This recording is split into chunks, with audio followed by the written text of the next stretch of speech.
Nous avons vécu avec la plupart des hommes de Dieu. Il y a d'autres, ils parlent bien de Jésus, mais la marche est demeurée dans le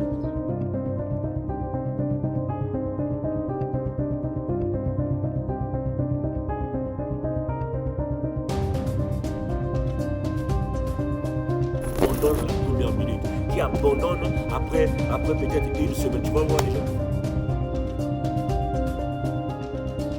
Tu vis plus selon la chair. Tu vis maintenant selon le spirituel. Et pour cela, il te faut combattre. Il te faut revoir tes habitudes. C'est là que le vrai combat commence. Dans le livre. Shalom à toutes ces personnes-là qui continuent à suivre ce grand programme de parole de midi. Surtout avant de continuer, n'oublie pas de partager cette vidéo dans ton entourage. Partage-la massivement dans les groupes parce que c'est la parole du Seigneur. Jésus revient bientôt, touchant tout le monde. Toucher tout le monde grâce à toi, que ton collègue puisse avoir cette information. Parole de midi, c'est un programme qui est pour toi, pour moi et pour tous les chrétiens, ou pourquoi pas aussi, même les non-chrétiens pourront se convertir grâce à ce programme. Rappelez-vous, nous avons parlé de ce grand programme et de notre thème de la semaine, pourquoi pas dire même des semaines à venir, qui est combattre le bon combat. Il y a des chrétiens qui combattent les mauvais combats. Parfois, entre chrétiens, ça se clash. Entre chrétiens, ça se tape. Entre chrétiens, ça s'insulte. Là, nous combattons le mauvais combat. Les gens se battent entre chrétiens pour protéger leur intérêt d'église. Moi, je suis de l'église X, lui est de l'église Y. On ne se parle jamais. Lui était dans l'église, il a changé d'église.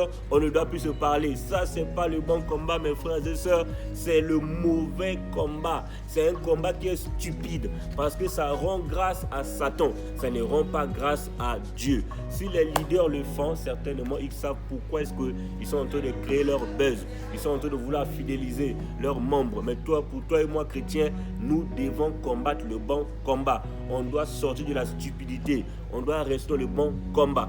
Voilà, on avait parlé de beaucoup de points sur différents types de bons combats. Et aujourd'hui, nous allons parler de combattre le bon combat pour être spirituel et non charnel.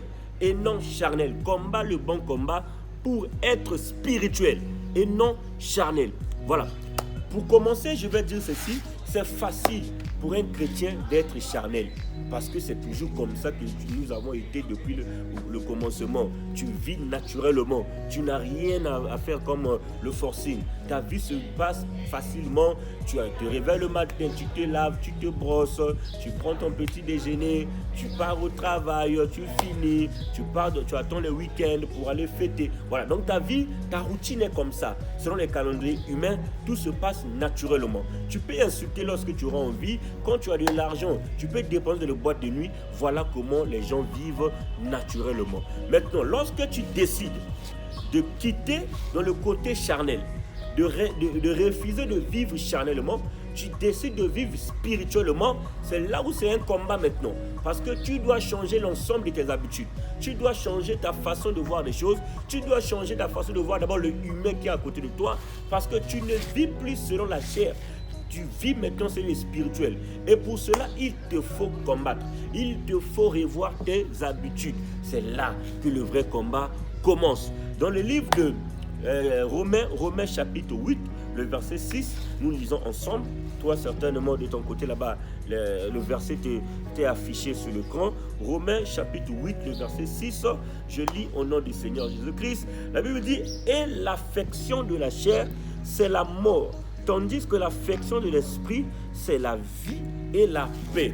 Regarde, lorsque tu mets ton affection sur la chair, spirituellement tu meurs. Chaque seconde qui passe, que tu aspires à encore mettre de l'accent sur tout ce qui est charnel, tu es en train de tuer en toi le côté spirituel. Le spirituel disparaît lorsque tu mets l'accent sur le côté charnel. Lorsque tu te comportes comme un chrétien charnel, tu es en train d'enlever en toi le statut du côté spirituel. Voilà. Donc, pour toi et moi, il nous est recommandé de lutter contre la chair. de lutter contre le charnel, de lutter contre les insultes, de lutter contre n'importe quel péché qui est charnel. C'est un combat que tu dois lutter, que tu es obligé de lutter, parce que sans ce combat, tu ne peux pas recevoir l'enlèvement de l'église. Sans ce combat, tu n'entendras jamais la cloche qui va sonner. Sans ce combat-là, tu ne marcheras pas avec Dieu. Tu ne vas jamais combattre. C'est un combat spirituel. Combat, le bon combat pour être spirituel et non charnel. Vous savez, excusez-moi, nous avons vécu avec la plupart des hommes de Dieu. Il y a d'autres, ils parlent bien de Jésus, mais la marche est demeurée dans le côté charnel. Nous avons vécu beaucoup de ces cas. Je suis sûr que même toi qui me suis, tu as certainement vu ces cas. Maintenant, qu'est-ce qui se passe? Arrêtons d'être paresseux spirituellement. Quand tu as accepté Jésus-Christ dans ta vie, accepte le prix là de te sacrifier. Accepte le combat là. Le combat de lutter contre la chair. La chair, on peut lutter contre la chair. Tu peux lutter contre la chair lorsque tu jeûnes.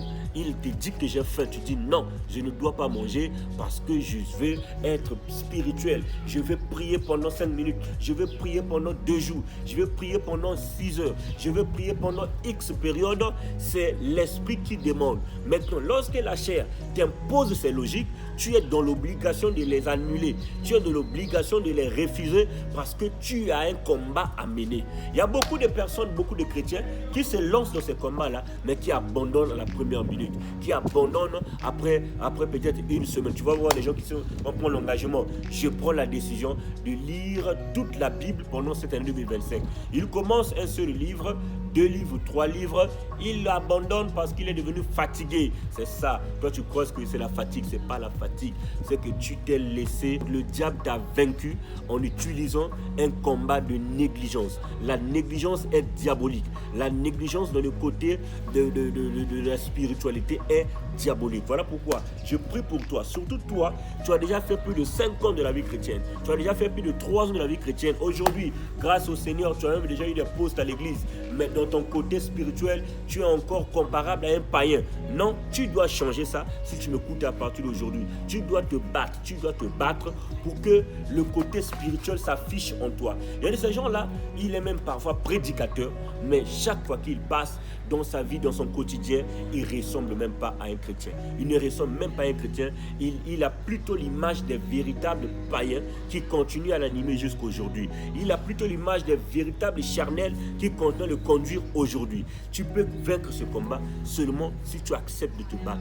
Tant que tu ne vas pas te laisser, tant que tu ne vas pas décider de te battre, il sera difficile pour toi, frères et sœurs, que tu puisses vaincre ce combat. Mais ma prière pour toi, c'est que tu dois vaincre ce combat-là. C'est une obligation parce que tu as choisi de recevoir, de suivre Jésus-Christ. C'est là où tu seras obligé.